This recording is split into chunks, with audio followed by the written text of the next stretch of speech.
one and only Arnold Schwarzenegger. I ate a lot of meat. They showed us commercials. Steak. That's what a man eats. Selling that idea that real men eat meat. Serious man food. But you got to understand, that's marketing. That's not based on reality. I've been teaching fighting techniques to government agencies for more than 15 years. Then, I got injured. Unable to teach for at least 6 months, I spent more than 1,000 hours studying science on recovery and nutrition, and stumbled across a study about the Roman gladiators. The gladiators were predominantly vegetarian. How could the original professional fighters be so powerful, eating only plants?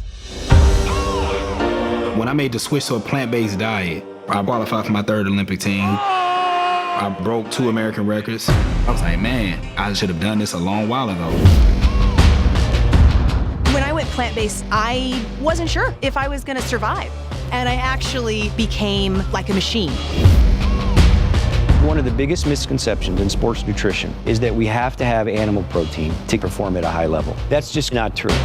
Sometimes you have to do things that you know your competitors aren't doing. Today's blood and yesterday's blood. Yeah. I think this is going to wake a lot of people up. I was recovering better, not getting as sore. This was our best season in the last 15 years, and we had 14 guys on plant-based diets. We all want to feel great, have more energy.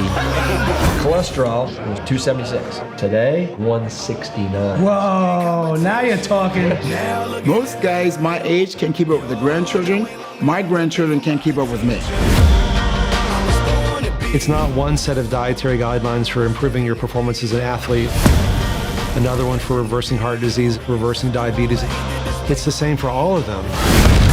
Someone asked me, how could you get as strong as an ox without eating any meat? And my answer was, have you ever seen an ox eating meat?